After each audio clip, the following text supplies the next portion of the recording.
Chapter 15. Leola, African American, age 80, May 3rd, 2025.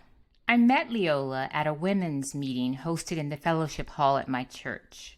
I had come early, hoping to find someone I didn't know. I actually approached someone else first who declined, but Miss Leola, although hesitant, said yes with a kind smile and quiet grace. We stepped outside before the meeting began.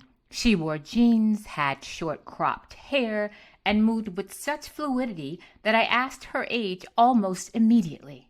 "Oh, I'm 80. Oh, my gosh, you look wonderful." "Thank you." She told me she was born in Bartow, Florida. "I left in 73, I think. Came up here." A classmate had invited her to Jacksonville years earlier, but it wasn't until life shifted after separating from her first husband that she finally made the move. Her honesty about love was clear-eyed and warm. "Well, my first husband was like right out of high school. I was young, couldn't tell me nothing.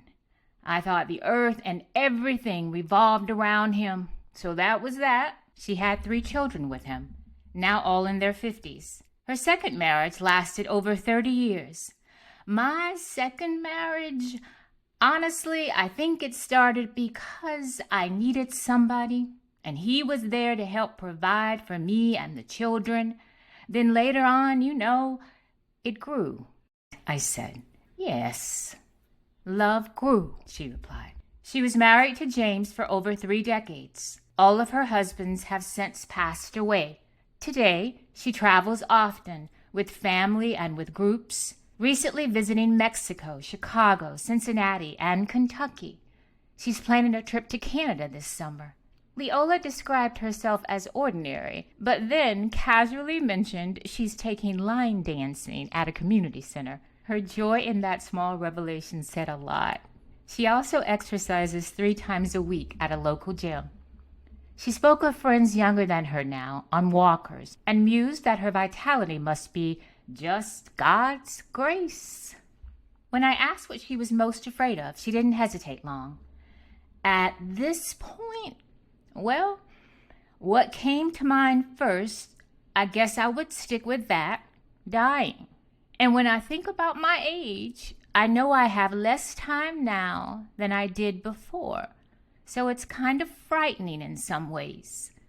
But I believe God gives you dying grace. That theme, grace, it had come up again and again. Leola used it when speaking about aging, when talking about dying, and again when she shared her faith with me. She believes in eternal life and says that in quiet moments of reflection, she feels peace. "It is well with my soul." And I believed her. I couldn't help but wonder how this woman with such quiet strength connected with people different from herself. I listen, but I don't listen. I feel like it's in God's hands. I feel like everybody is entitled to their opinion, whether I agree or not. Leola reminded me that grace isn't just spiritual, it's practical. It shows up in how we carry ourselves, how we give others room, how we keep moving when the world feels heavy, even in how we approach death. Grace, that's what rose to the top for me in this one. We could all use a little more of it, and we could all give a little more too, just like Leola. This is truth, and truth always rises.